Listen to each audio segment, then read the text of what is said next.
কেউ যখন আপনাকে নিয়ন্ত্রণ করতে পারে না, তখন সে একটি অদ্ভুত পদ্ধতি অবলম্বন করে। সেটি হলো, সে আপনাকে লজ্জিত ও দোষী বোধ করানোর চেষ্টা করে।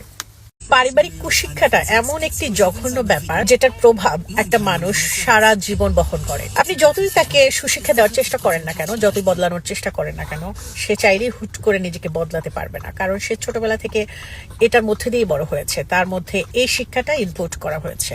এই জন্য আমাদের উচিত পারিবারিক শিক্ষাটা খুব ভালো হওয়া, সুন্দর হওয়া। ছেলে মেয়েদেরকে চেষ্টা করবেন সুশিক্ষাটা দেওয়ার। স্বামীর অবর্তমানে একজন স্ত্রী সম্পদ ছাড়া মূল্যহীন।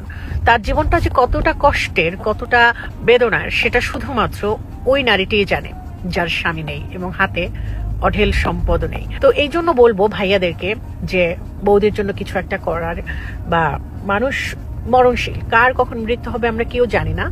তো কার আগে হবে কার পরে হবে এটাও আমরা জানি না।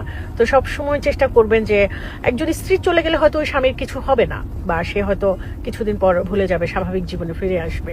কিন্তু একজন স্ত্রীর স্বামী যদি না থাকে, তখন তার জীবনটা কতটা কঠিন হবে এটা হয়তো আপনি কল্পনাও করতে পারবেন না। যেসব স্ত্রীরা ফুল টাইম সংসার করে, তাদের জন্য বিশেষ করে কিছু একটা করে দিয়ে যাওয়ার, যে যাতে আপনার অবর্তমানে সে নিজের মতো করে চলতে পারে, বাচ্চাদেরকে নিয়ে সুস্থভাবে সমাজে থাকতে পারে, সেই চিন্তাটা প্রত্যেকটা ভাইয়ারা করবেন। ষড়যন্ত্র করে অন্যের সম্মান নষ্ট করতে গেলে একবার ভেবে দেখবেন, আপনার সম্মানটাও অবশিষ্ট আর থাকবে না। কারো সম্মান নষ্ট করার আগে দুইবার হলেও চিন্তা করবেন। আরেকটা জিনিস, আমরা কারো সাথে কোনো কিছুর সাথে যখন না পেরে উঠি, তখন কি করি? তার ব্যক্তিগত জিনিসপত্র নিয়ে টানাটানি করি, তার চরিত্র নিয়ে টানাটানি করি। তার চরিত্র যেমনই হোক না কেন, ভালো হোক খারাপ হোক, আমরা সেটা নিয়ে টানাহেচড়া করবো, যাতে কোনোভাবে তার একটু টেনে নামানো যায়, তার ইমেজটা নষ্ট করা যায়। এই সস্তার চেষ্টাটা আমরা অনেক সময় করে থাকি। এগুলো থেকে বিরত থাকুন, এগুলো ভালো জিনিস না। একটা কঠিন সত্য কথা বলি, কারো যদি প্রচুর টাকা পয়সা থাকে, তাহলে তার অন্যায়টাও ক্ষমা পেয়ে যায়। আর যদি কারো টাকা পয়সা না থাকে, সে যদি দুর্বল হয় অর্থনৈতিকভাবে, তাহলে তার নীরবতাটাও অপরাধ হয়ে যায়। ঠিক বললাম না? একটা কথা কি জানেন, সত্য কখনো দাবি করে না যে আমি সত্য, কিন্তু যেটা মিথ্যা সে সবসময় দাবি করে যে কেবলমাত্র আমি সত্য। সবচেয়ে বড় বিষয়, সত্যকে চিৎকার করে বলতে হয় না, আলাদা করে প্রমাণ করতে হয় না যে সত্য, সে সবসময় সত্যই থাকে। আর যেটা মিথ্যা থাকে সেটাকে চিৎকার করে বলতে হয়, আলাদা করে বোঝাতে হয় যে হ্যাঁ এটা সত্য। এখানেই পার্থক্য সত্য মিথ্যার। আপনি আপনার সন্তানের মধ্যে যে যে বিষয়গুলো দেখতে চান, সবার আগে আপনার মধ্যে সেই বিষয়গুলো থাকতে হবে। কারণ আপনি আপনার সন্তানকে বলে শিখাতে পারবেন না, আপনার সন্তান দেখে শিখবে। যেটা আপনারা করবেন, আপনারা বাবা মারা যেটা করবেন, আপনার সন্তান সেটাই শিখবে। সো আলাদা করে তাকে বলে শিখাতে পারবেন না, এবং সেটা সম্ভবও না।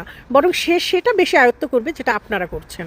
সো আপনি আপনার সন্তানের কাছ থেকে সবসময় যেটা আশা করবেন, সেটা সবার আগে নিজের মধ্যেও রাখতে হবে সেই বিষয়গুলো।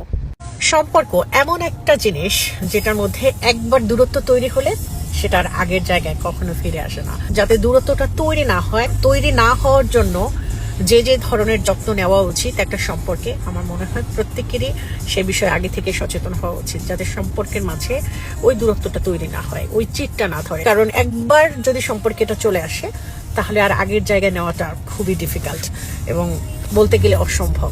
যার মধ্যে এই মায়া ব্যাপারটা আছে, তার সামনে যদি একটা বিড়ালও মারা যায়, তাতেও তার ভীষণ কষ্ট হবে।